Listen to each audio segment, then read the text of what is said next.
Hoy no solamente escucharemos voces de invitados, sino voces que inspiran.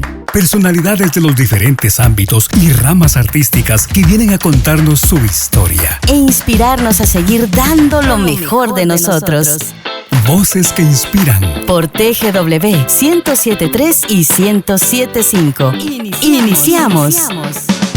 Voces que inspiran. Un espacio de TGW, La Voz de Guatemala. Síguenos en nuestras redes sociales, estamos en todas. Relatos, ideas y personas que motivan, que guían y empoderan a otros para generar un cambio positivo. Bien, casi que en su casa, casi que en su hogar les presentamos el día de hoy a un guatemalteco que también guía, que empodera a muchas personas lectoras, medios, redes sociales que buscan conocer del ámbito político. Renzo Lautaro Rosal, bienvenido a Voces que Inspiran. Un gusto estar en este importante espacio, así que aquí a la disposición. Muchas gracias. Les quiero comentar quién es Renzo Rosal. Es licenciado en Ciencias Políticas y Sociales, tiene una especialidad en Sociología Política y una maestría en Relaciones Internacionales. Hasta ahí logramos investigar. Yo no dudo que tenga más estudios. Por supuesto que sí. Alguien como él se ha preparado toda la vida para esto. Ha sido director adjunto del INSEP, director de la Fundación Soros, consultor de la Subsecretaría para la Descentralización, director de la Maestría de la Universidad del Valle, director de Incidencia Política de la URL, integrante del Foro Guatemala y de Convocatoria Ciudadana. Además, docente universitario, y esa es de verdad que es algo muy bonito cuando uno es docente universitario porque deja huella, marca el futuro de los jóvenes que van a guiar algún día a este país. Voces que inspiran. A ver, también reconocemos que ha sido Renzo un protagonista en los medios de comunicación, columnista, Prensa Libre, La Hora, El Periódico, en esta nueva etapa también, Crónica. Lo hemos visto entrevistando en espacios de televisión abierta, Canal Antigua, Emisoras Unidas, qué sé yo. Hay tanto que hablar de Renzo realmente, pero esta vez queremos conocer un poquito más de él. A ver, mi querido Renzo, ¿cómo fue tu niñez? Bueno, yo soy hijo único y soy hijo de madre soltera. Eso le da un perfil muy particular y por lo tanto mi mamá fue periodista. Mi mamá trabajó, digamos, no formalmente, pero fue columnista, escribió en el diario El Imparcial, recordemos del Imparcial, sí, claro. Y en algunas otras revistas, inclusive en unas revistas internacionales que existían ahí por los años, finales de los años 50 y los años 60. Yo nací al final de los años 60, yo nací en el año 68. Así que mi infancia, para intentar un poco responder la pregunta, fue una infancia muy bonita, muy cercana a mi mamá. Mi mamá fue como mi mamá, mi profesora, mi tutora, mi amiga. Nunca hubo en la casa una relación un poco como de distancia, ¿verdad? Como de las familias tradicionales de la mamá y los hijos, sino era una relación bastante más horizontal. Primero también muy llena de cultura. Mi mamá estudió literatura. Letras y filosofía, estudió literatura y estudió periodismo. Entonces en mi casa desde muy pequeño estaba pues literalmente rodeado de libros. Recuerdo que ahí recuerdo a la distancia, ¿verdad? Porque eso no ocurrió ayer. En mi casa, mi mamá y sus amigos, mi mamá fue dirigente estudiantil en la Universidad de San Carlos. Mi mamá fue dirigente de la Asociación de Estudiantes de Humanidades, AEH, ¿verdad? En épocas obviamente muy difíciles. A pesar de las épocas difíciles, tormentosas de país, conflicto armado interno y demás, en mi casa se organizaban también tertulias de poesía, de música, y yo pequeño participaba. estaba en la casa y era pues el rico ¿No de la había casa. niños, otros primos? Nadie, no tengo primos, no conocía a mis abuelos maternos en este caso. Mi abuelo materno murió como un año más o menos antes de que yo naciera. De mi abuela materna nunca supe nada. Mi mamá tuvo un hermano, pero con el cual por diferentes razones se distanciaron muchísimo antes de que yo naciera, así que no, digamos, en la práctica te puedo responder que tengo primos, pero no los conozco. Entonces mi infancia fue en resumen rodeada mucho de cultura, de bohemia, de arte y demás. Eso me dio, digamos, una buena parte del perfil que ahora tengo. Claro. Viví una época muy tranquila, una infancia quizás un tanto solitaria, por ser hijo único. Eso yo tengo que reconocer, pero muy feliz y muy imbuida de conocimiento.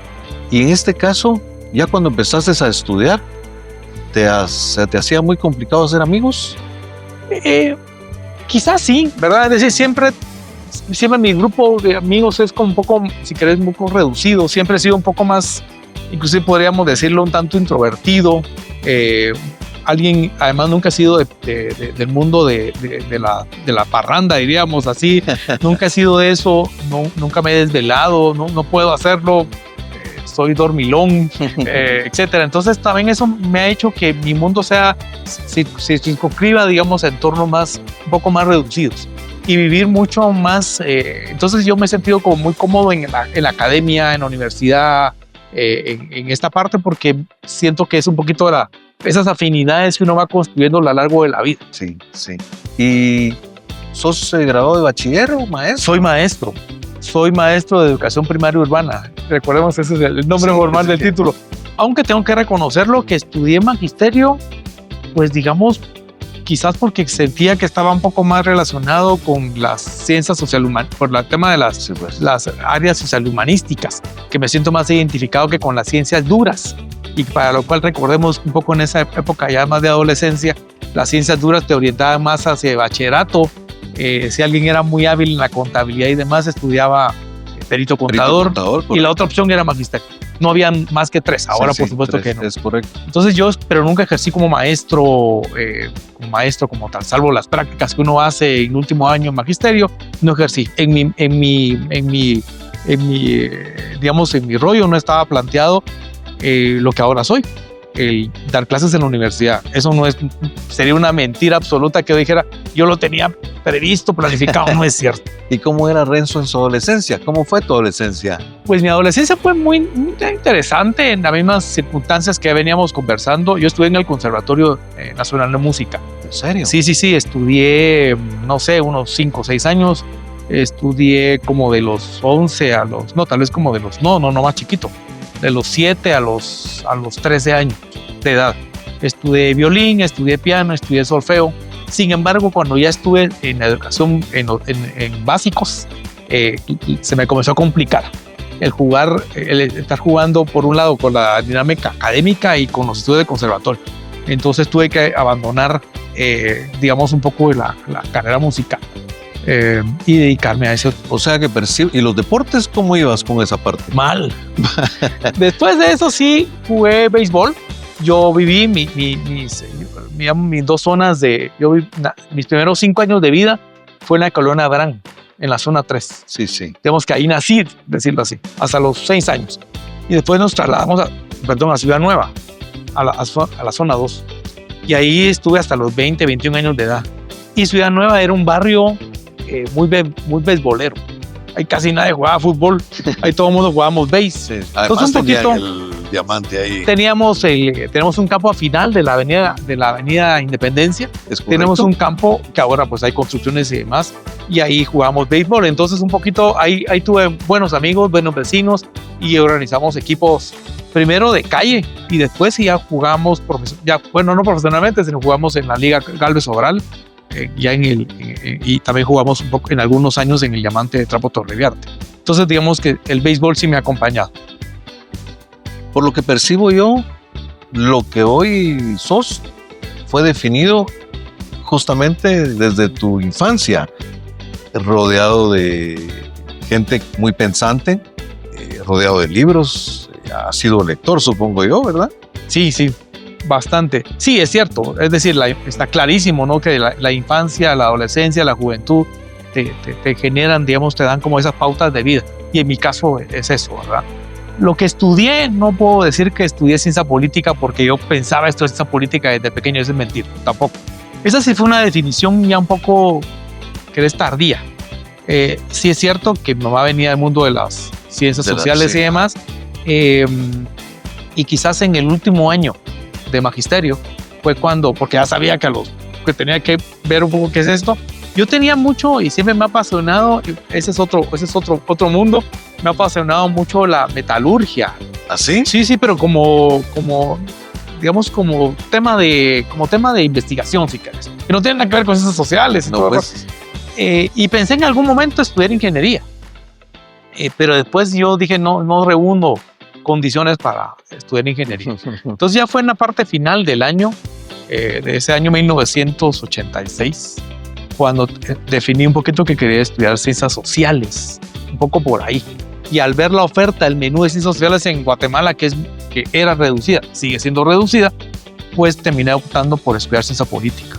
O sea, pero nadie te influyó en decirte, mira, estudia esto. No, para nada. Vos decidiste. Sí. Yo viví, por supuesto que quizás se me marcaron ciertas circunstancias que viví en mi vida. Es decir, viví, más allá de las tertulias que hacía referencia, viví gente muy cercana a nosotros, a mi mamá y a mí, desapareció. Yo de repente los dejé de ver y al cabo estaba muy chiquito. Entonces yo dejar de ver a alguien y los visitaba y de repente nunca más los volví a ver. Al cabo del tiempo entendí que los habían secuestrado, los habían asesinado. Sí, pues. Eso te marca. Y por eso estudié un poquito ciencias políticas, digamos, un poco con la intención de hacer algo en esa línea. Mi mamá fue dirigente estudiantil, también viví circunstancias personales complicadas. Así es, me imagino. Inclusive un poquito de... mi mamá fue dirigente sindical en salud pública. No los sindicatos de ahora, aclaran, sino sindicatos, digamos, un poco yo diría en la línea del deber ser del movimiento sindical. Y vivimos etapas un poco de persecución, ya en los años 80. Con mi mamá, digamos, entonces esa parte te pega. Entonces sí creo yo que tuvo que ver, si se quiere, indirectamente en la escogencia de por qué estudiar ciencias políticas. No cabe duda que en la vida nos puede pasar tanto que nos puede marcar, pero también nos puede dar un lado bueno. Y esas voces realmente de tu interior que ahora inspiran de verdad de manera muy buena, muy profunda, muy profesional. No solo en el ámbito académico, sino en el ámbito puramente en los medios de comunicación que finalmente llegan a muchos rincones. Y nosotros como Voces que Inspiran de TGW, te puedo decir que llegamos a muchos lugares. Yo no sabía qué tanta cobertura tenía la radio, pero llega a todos los rincones del país y hemos estado cambiando también. Hemos hecho algunos cambios a la digitalización, estamos intentando modernizarnos. ¿Para qué? Para servir a Guatemala, veamos. Totalmente, sí. Totalmente. ¿Has encontrado dificultades en este camino que vos elegiste? Pues este es un espacio de honestidad y demás, y yo te diría que no. Yo he sido muy bendecido, ¿verdad? Es decir, por las oportunidades por la vida que he tenido, digamos ya un poco en términos profesionales. Estudié, ya dije, ciencias políticas y tuve la suerte de ir incorporándome a facetas profesionales muy temprano de mi vida, digamos. Yo comencé como, inclusive mis primeros tanes, ahí sí como docente, porque como dije yo soy maestro, pero no había ejercido. Los llevé a cabo en la universidad, fui docente auxiliar, sin haberme graduado todavía. Inclusive también fui docente auxiliar de la cátedra que que impartía el actual arzobispo de Guatemala. Así conocí a Monseñor Gonzalo de Villa, con quien después trabajamos juntos. Entonces la vivencia de tener responsabilidades, donde entre mi edad y la edad de los estudiantes eran 2-3 años de diferencia, ¿verdad? Y ahora los veo y somos de la misma generación. Eso interesante, pero también yo menciono, yo estudié en la Universidad Rafael Landívar, en la Facultad de Ciencias Políticas y Sociales. Y ahí tuve, digamos, uno se encuentra personajes muy importantes que le van dando una suerte, como hoy le diríamos, de coach. Sí, pues, claro. Gente que le va ayudando muchísimo a uno. Ya mencioné a Gonzalo de Villa, a quien conocí después, pero conocí antes a María Eugenia Morales de Sierra, María Eugenia Morales, ex de Sierra, una abogada y notaria muy reconocida, que fue magistrada de Corte Suprema, magistrada del Tribunal Supremo Electoral y demás. Y en esa época ella había sido designada como decana de la Facultad de Ciencias Políticas. Y yo, pocos meses después de haberme graduado, comencé como secretario de la facultad, con responsabilidades muy altas, digamos, teniendo todavía 20 y pico de años de edad. Posteriormente, quien relevó a un par de gestiones después llegó Gonzalo de Villa. De hecho, Gonzalo de Villa y yo entramos a la Universidad Landívar a trabajar el mismo día. Él como vicedecano de la facultad y yo como secretario. Después él asumió la decanatura de la facultad y posteriormente fue nombrado rector de la universidad. Y entonces me fui con él como secretario de la universidad. Entonces fui secretario de la Landívar durante 4 años y después regresé a la Facultad de Ciencias Políticas como decana. Todo esto, digamos, en épocas... ¿En ese momento seguías soltero? No. ¿Ya estabas casado? Sí, yo tengo 31 años de casado. Pues estamos por cumplir. Dentro de 3 meses, 31 años de casado. Están todos cordialmente invitados a... Absolutamente. A lo que, por supuesto. Y muy contento. Y eso me ha llenado la vida, ¿verdad? Sí, me ha terminado de complementar la vida. Obviamente estoy casado, felizmente casado. Tengo 2 hijas. Entonces creo que creamos un entorno interesante. ¿Una de ellas ha seguido tus pasos? Digamos que indirectamente tal vez. Mis 2 hijas, una es economista y la otra es ingeniera civil. Entonces la ingeniera civil obviamente nada que ver, está en otro mundo. Sin embargo, la ingeniera civil es, yo te diría, la que está más bastante más comprometida socialmente. Ella es, más allá de su formación, digamos, es muy apasionada de la historia política del país. Interesante. De hecho, ella es, digamos, ferviente fans de un periodo de la historia del país muy importante, de la cual ninguno de nosotros vivimos. Ajá. Me refiero a la época del 44 al 54. Mi hija ha sido muy dada a leer y a investigar ese periodo en particular. Entonces, yo diría que las 2 tienen un poquito.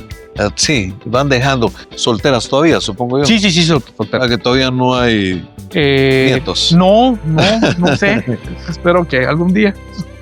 ¿Cuál crees que ha sido el aporte tuyo durante todos estos años en que has estado inmerso en temas políticos? Bueno, creo que, digamos, otra vez, ¿verdad? En la línea de las oportunidades, yo entonces comencé a hacer una especie de carrera en la universidad.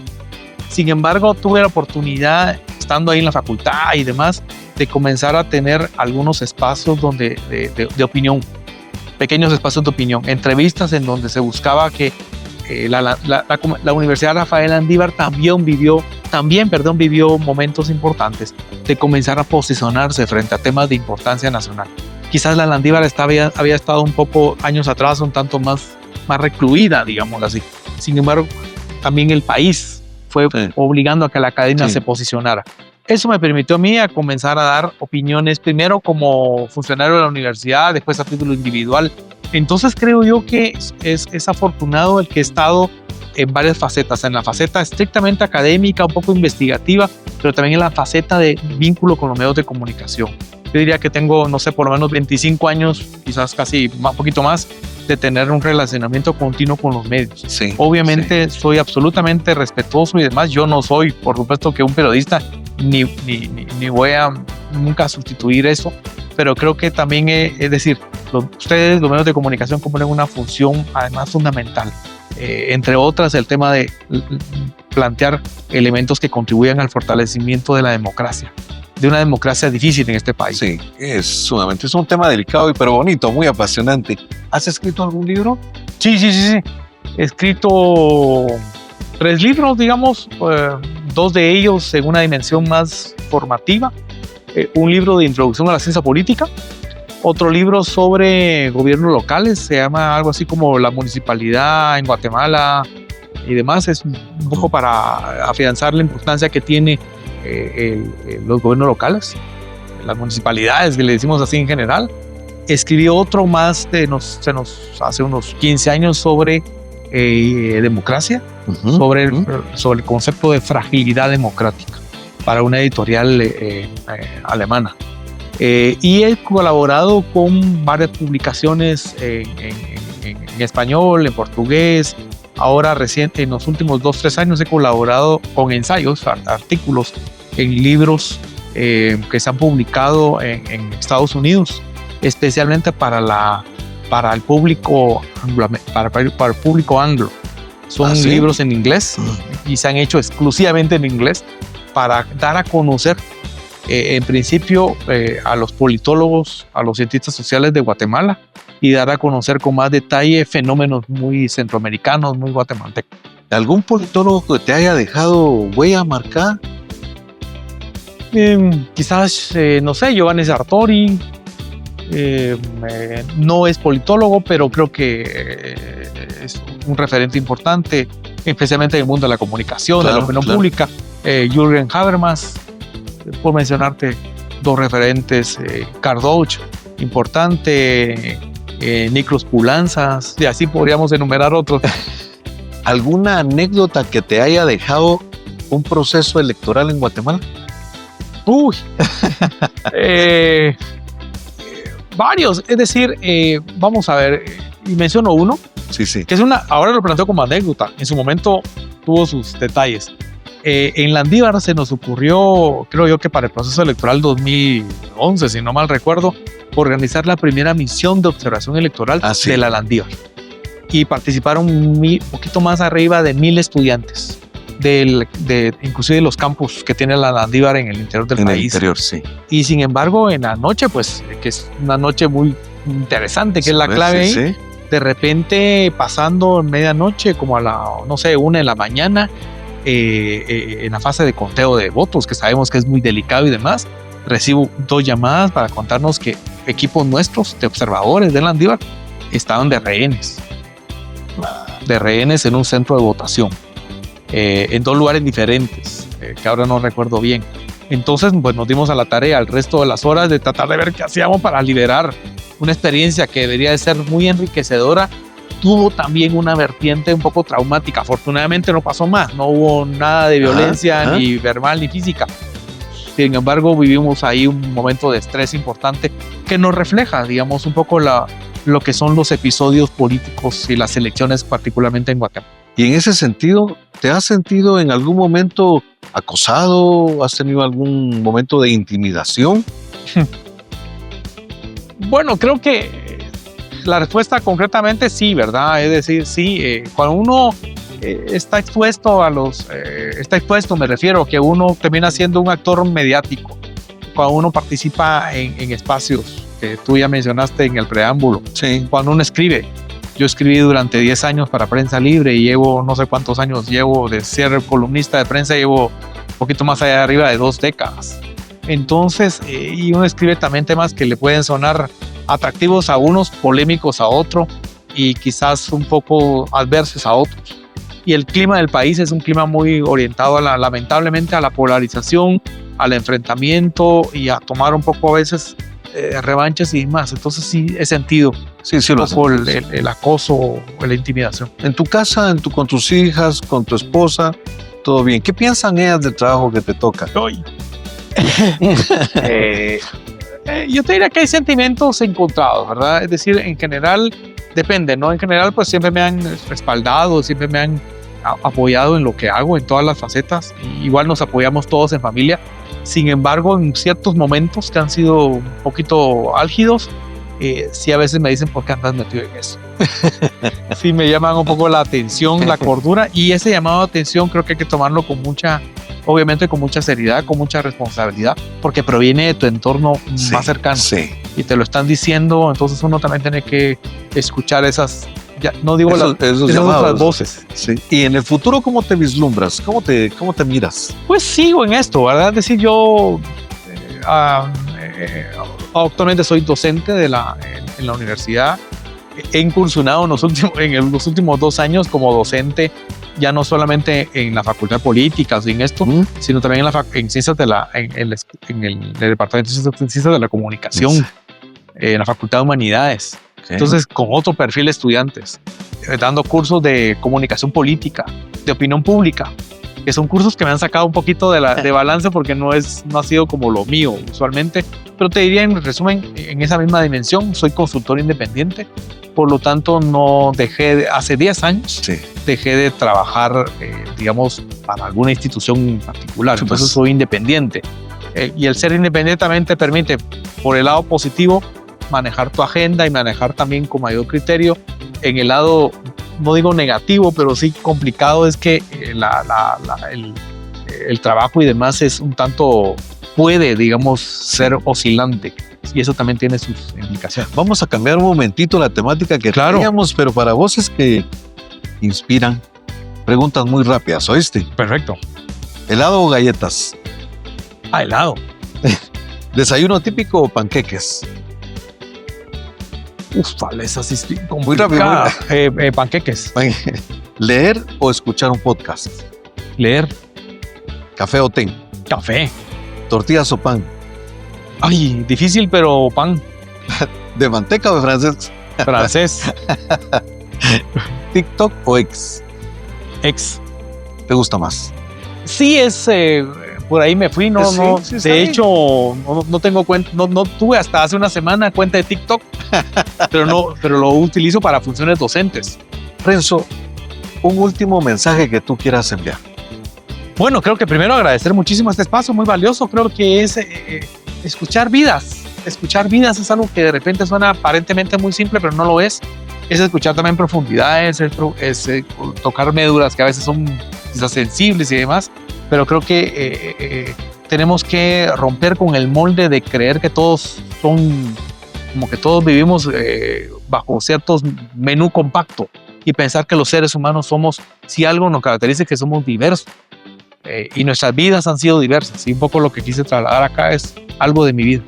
Sí, muchas gracias. De verdad que para nosotros, en Voces que Inspiran de TGW, La Voz de Guatemala, ha sido más que un gustazo verte y conocer una parte del ser humano que todos conocen al aire o por televisión, que normalmente habla de ambiente político en Guatemala, de las directrices de un país, pero nunca entrar en la puerta de tu casa y preguntarte, bueno, ¿qué vas a desayunar hoy? ¿Verdad? Por supuesto, ¿verdad? Y también creo que es interesante entrar bueno, hoy no lo tocamos y demás, pero todos los momentos que uno en la vida le toca como reinventarse y como iniciar nuevas etapas. Yo inicié una nueva etapa en mi vida hace 14 años. Soy sobreviviente de cáncer. Entonces también eso, digamos, te ubica en otra dimensión. Y esas son etapas de la vida importantes. Sí. Bueno, alguien muy especial, con mucha fe, con mucha garra, que nos encantó que estuvieras con nosotros el día de hoy, Voces que Inspiran. Muchas gracias, Renzo. Y esta es tu casa, por favor. Muchas gracias, igualmente. Muchas gracias.